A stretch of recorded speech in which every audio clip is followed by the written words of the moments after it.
Bonjour, Santé Community.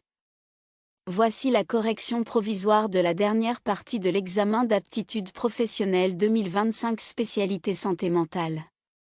N'oubliez pas d'enrichir cette correction par vos réponses avec des justifications. Bon courage. 16. Les effets secondaires considérés comme fréquents ou significatifs des antipsychotiques de deuxième génération. APSG, et qui nécessitent une surveillance infirmière sont A. Absence totale de sédation, les APSG comme la quétiapine et l'olanzapine sont souvent très sédatifs. B. Syndrome métabolique, prise de poids, risque de diabète de type 2 et hyperlipidémie. C. Galactorée et hyperprolactinémie, surtout avec des APSG comme la risperidone. D. Dyskinésie tardive, le risque est plus faible qu'avec les APG, mais reste réel et grave.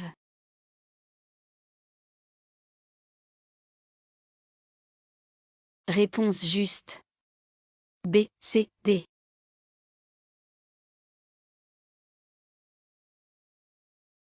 17. En thérapie comportementale utilisant la pleine conscience, l'application du principe de non-jugement peut impacter directement le jugement global.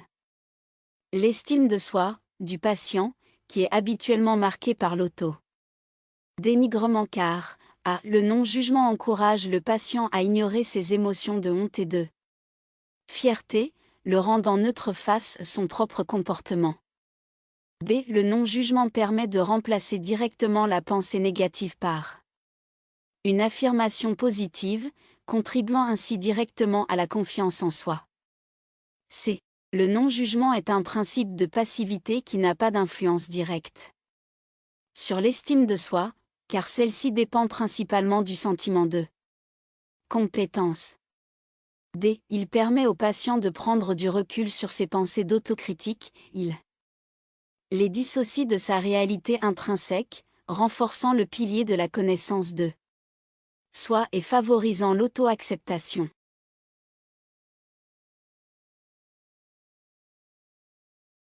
Réponse juste. D.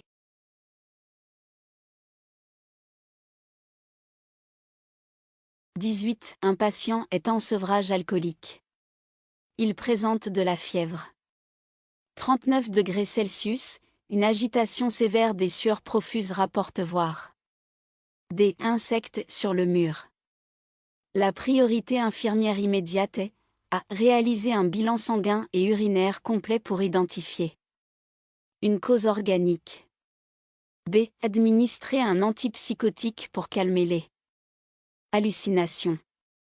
C. Mettre en place des mesures de sécurité, prévention des chutes, surveillance rapprochée, et alerter l'équipe médicale en urgence. D. Administrer des vitamines du groupe B, B1, pour prévenir l'encéphalopathie de Wernicke.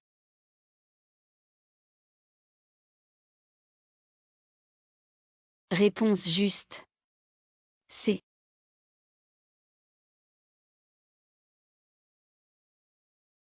19. Un infirmier identifie des troubles du comportement, agitation et cris, chez un patient dément qui refuse la toilette matinale.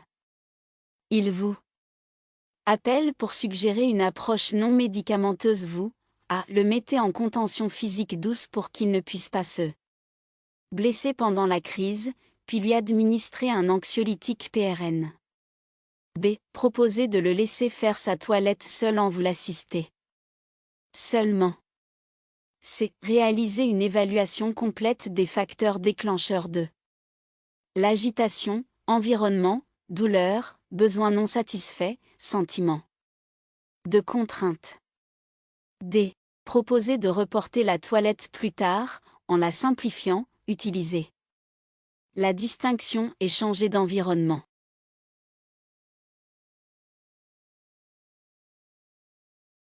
Réponse juste. C. D.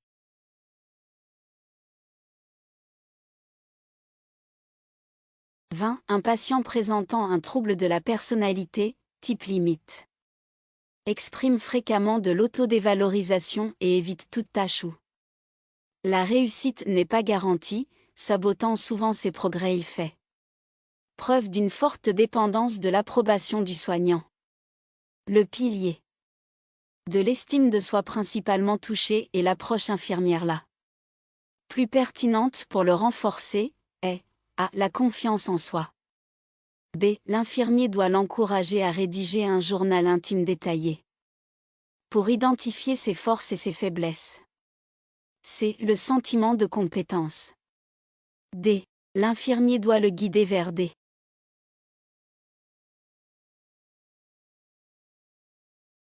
réponses justes. C. D.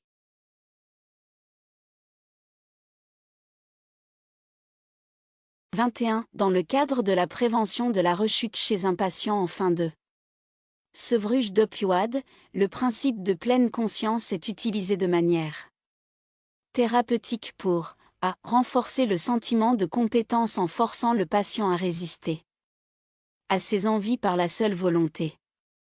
B. Permettre au patient de considérer chaque envie irrépressible comme un événement neuf et transitoire, réduisant l'activation automatique des schémas de consommation et rompant le lien entre l'envie et la réponse habituelle. C. Aider le patient à se souvenir des S. Chronomètre égale 5000. Réponse juste. B.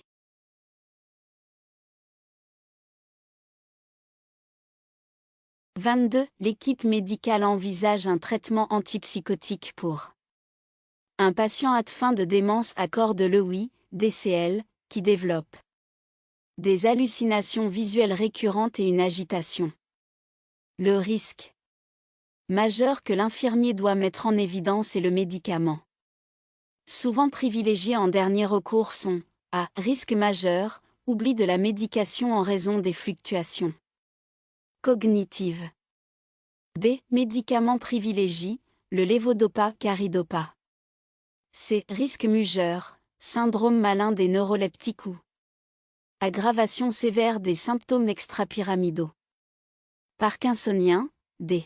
Médicament privilégié, un antipsychotique à type.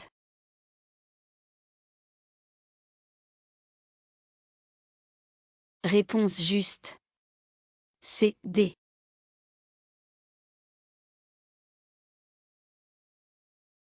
23. Comme de nombreux déterminants ne relèvent pas du secteur de la santé, les programmes de promotion et de prévention de la santé mentale selon l'OMS doivent reposer, pour être efficaces, sur une collaboration intersectorielle visant les priorités mondiales suivantes. A. La prévention du suicide. B. La promotion de la santé mentale des enfants et des adolescents. C. La santé mentale au travail. D. Toutes les propositions sont fausses.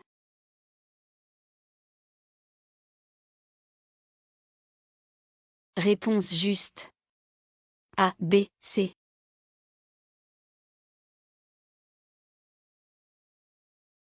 24. Selon l'OMS, des facteurs personnels peuvent accroître la vulnérabilité face aux problèmes de santé mentale qui sont A. Le patrimoine génétique familial du patient. B. Les compétences émotionnelles. C. L'usage de substances psychoactives. D. Les inégalités dans les conditions de vie, logement, emploi, éducation, revenus.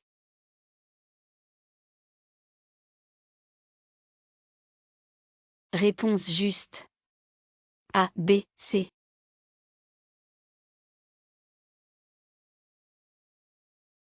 25. Les principales stratégies de prévention du suicide selon l'OMS consistent à A. Limiter l'accès aux moyens de se suicider.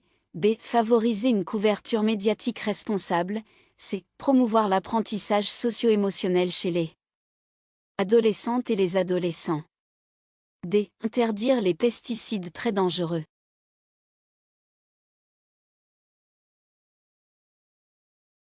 Réponse juste.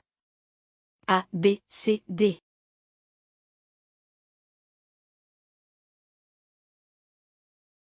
26. Les efforts déployés au niveau national pour renforcer la santé mentale doivent porter non seulement sur la promotion du bien-être mental de toutes et tous, mais aussi répondre aux besoins des personnes qui souffrent de troubles mentaux. Cela suppose de dispenser des soins de santé mentale dans le cadre d'un réseau coordonné de services comprenant a. Des services de santé mentale intégrés aux services de santé, habituellement proposés dans des hôpitaux et en collaboration avec des prestataires de soins de santé primaire non spécialisés. B. Des services de santé mentale spécialisés proposés à l'échelle communautaire, qui peuvent faire intervenir des équipes et des centres de santé mentale communautaires, des services de réadaptation psychosociale, des services d'entraide et des services de soutien et l'autonomie. C. Un appui à la santé mentale en dehors des établissements de santé, y compris dans les services de protection de l'enfance, les programmes de santé scolaire et les prisons. D. Aucune proposition n'est correcte.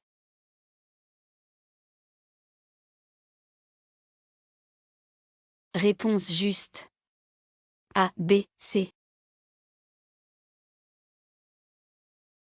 27. Le renforcement de la surveillance mondiale de la santé mentale implique que le secteur de la santé, y compris les infirmiers en santé mentale, doit a. Se limiter à la collecte de données sur les habitudes de vie et les antécédents médicaux. B. Laisser la responsabilité de la collecte de données sur les DSSO. Services sociaux exclusivement. C. Documenter et recueillir des données sur les DSS pertinents. Logement, emploi, statut social, dans les dossiers. D. Ignorer l'origine sociale du patient pour garantir la neutralité des soins.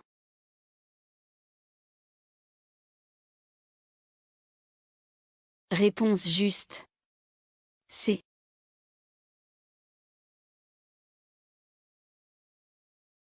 28. L'Atlas de la santé mentale, Mental Health Atlas, vise à donner un aperçu complet de la santé mentale en évaluant l'état des ressources et des systèmes dans les domaines clés suivants. A. Le financement et les ressources humaines allouées au secteur de la santé mentale. B. La mise en œuvre des politiques de santé mentale nationale et la législation. C. Système d'information et collecte des données. D. La disponibilité et l'utilisation des services de santé mentale.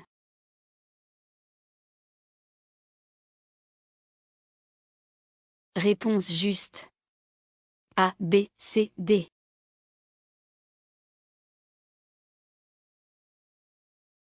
29. La dernière édition de l'Atlas de la santé mentale, Mental Health Atlas 2024 a été mise à jour pour inclure de nouvelles sections, reflétant l'évolution et les lacunes en matière de données.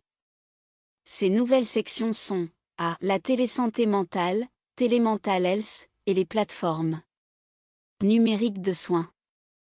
B. La détermination des seniors des professionnels de la santé mentale. C. L'impact des déterminants de la santé. D. La préparation et l'intervention en santé mentale et soutien psychosocial, SMSPS, dans les situations d'urgence.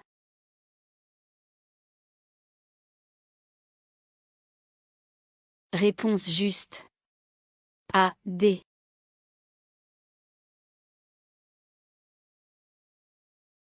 30. Selon les conclusions de l'Atlas de la santé mentale 2024 de l'OMS, les affirmations correctes concernant le financement global des services de santé mentale sont A. Les pays à faible revenu dépensent en moyenne 50% de leur budget de santé mentale pour les services.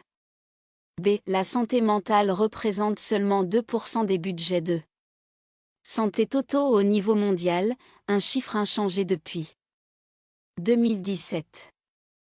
C. Les engagements financiers n'ont pas progressé au même rythme que la sensibilisation politique, laissant des lacunes. Critique en matière de service. D. Aucune proposition n'est correcte.